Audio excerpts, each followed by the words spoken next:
আসসালামু আলাইকুম। ঝর্ণাস কুকিং হাউজের আজকের আয়োজনে ইফতার স্পেশাল চিকেনের পুর ভরা শিমলা মরিচ ফ্রাইড রেসিপি আপনাদের সাথে শেয়ার করব খুব সহজভাবে।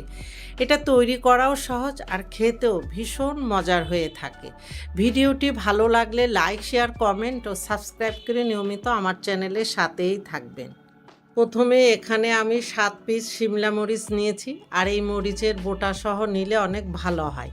এইবার একটি পাত্রে পর্যাপ্ত পরিমাণে পানি নিয়ে পানির মধ্যে 1 চা চামচ লবণ দিয়ে পানির সাথে লবণ ভালো মতো নেড়ে মিশিয়ে নিয়ে এর মধ্যে শিমলা মরিচগুলি দিয়ে 10 থেকে 15 মিনিটের মতো পানির মধ্যে মরিচগুলি ভিজিয়ে রাখবো।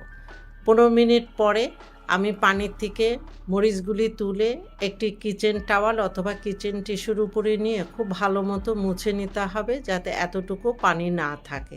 ভালো মতো মুছে নেওয়ার পরে এখন এখান থেকে একটি একটি করে মরিচ নিয়ে আমি ছুরির সাহায্যে মাঝখান থেকে কেটে একটা ছোট চামচের সাহায্যে ভিতর থেকে আঁশ এবং সব বিচিগুলি বের করে নিয়ে ক্লিন করে নিতে হবে। এইভাবে সবগুলি মরিচ আমি ক্লিন করে নেব। এখন চিকেনের পুর তৈরি করার জন্য চুলায় একটি প্যান বসিয়ে 2 টেবিল চামচ রান্নার তেল দিয়ে একটু গরম করে নেব। তেলটা যখন একটু গরম হয়ে যাবে তখন এখানে আমি হাফ কাপ পেঁয়াজ কুচি দিয়ে পেঁয়াজ কুচিগুলিকে অনবরত নেড়েচে একটু সফট হওয়া পর্যন্ত অপেক্ষা করব।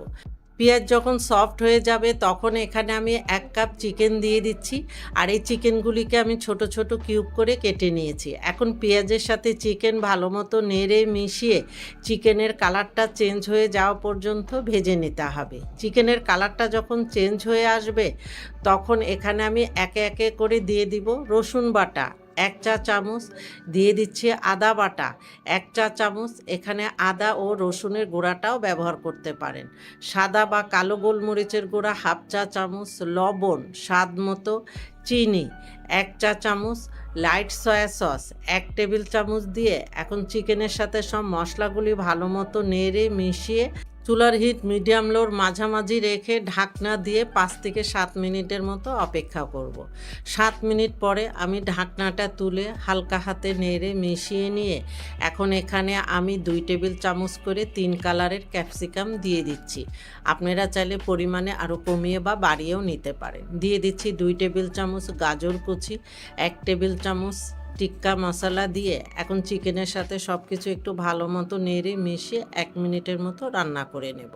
1 মিনিট পরে এখানে আমি 1 টেবিল চামচ কর্নফ্লাওয়ার, 3 টেবিল চামচ পানি দিয়ে আগের থেকেই মিশিয়ে রেখেছিলাম, দেওয়ার আগে একটু ভালো মতো নেড়ে মিশিয়ে এখন চিকেনের সাথে ভালো মতো মিশিয়ে 1 মিনিটের মতো অথবা কর্নফ্লাওয়ারের কাঁচা গন্ধটা চলে যাওয়া পর্যন্ত একটু রান্না করে নিতে হবে। আমি চুলাটা বন্ধ করে দিয়েছি। আমার চিকেনের পুরটা একদম রেডি। এখন চিকেনের পুর একটি বাটিতে তুলে আমি ঠান্ডা করে নেব। আর এই দিকে আমি প্রথমে একটি শিমলা মরিচ নিয়ে এখন এই মরিচের মধ্যে গ্রেট করে রাখা মোজারেলা চিজ দিয়ে দিচ্ছি। এটার কোনো নির্দিষ্ট কোনো পরিমাপ নেই। তারপরে রান্না করে রাখা চিকেনের পুর দিয়ে দিব। এখানে মরিচের ভিতরে যতটুকু ধরবে ঠিক ততটুকুই দিবে। এইভাবে আমি শিমলা মরিচের মধ্যে প্রথমে চিজ, তারপরে হলো চিকেনের পুর দিয়ে সবগুলি রেডি করে নেব। সবগুলি তৈরি করা হয়ে গেলে প্রথমে ময়দার মধ্যে একটি শিমলা মরিচ খুব ভালো মতো গড়িয়ে নিয়ে এখন আমি ডিমের মধ্যে দিয়ে ডিমের মধ্যে শিমলা মরিচটা খুব ভালো মতো ডুবিয়ে নিতে হবে। ডিম থেকে তুলে সরাসরি ব্রেড ক্রামের মধ্যে দিয়ে হালকা হাতে খুব ভালো মতো কোটিং করে নিতে হবে। আপনারা চাইলে এখানে ডাবল কোটিংও করে নিতে পারেন। আমার প্রথম শিমলা মরিচ খুব ভালো মতো কোটিং করা হয়ে গিয়েছে।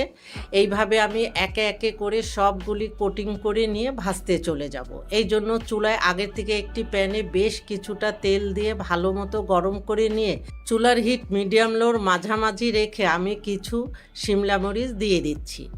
শিমলা মরিচ দিয়ে দেওয়ার সাথে সাথেই নাড়তে যাবেন না, কিছুক্ষণ অপেক্ষা করবেন। এক সাইডটা হালকা কালার হলে তারপরে এগুলি উল্টিয়ে দিবেন। এখন উল্টিয়ে পাল্টিয়ে গোল্ডেন কালার করে অথবা আপনাদের পছন্দ মতো কালার করে ভেজে নিতে পারেন।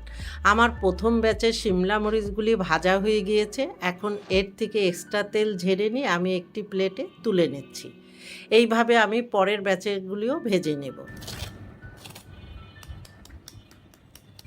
আমি আপনাদেরকে একটু শব্দটা শুনিয়ে দিলাম যে এটা কতটা ক্রিস্পি হয়েছে।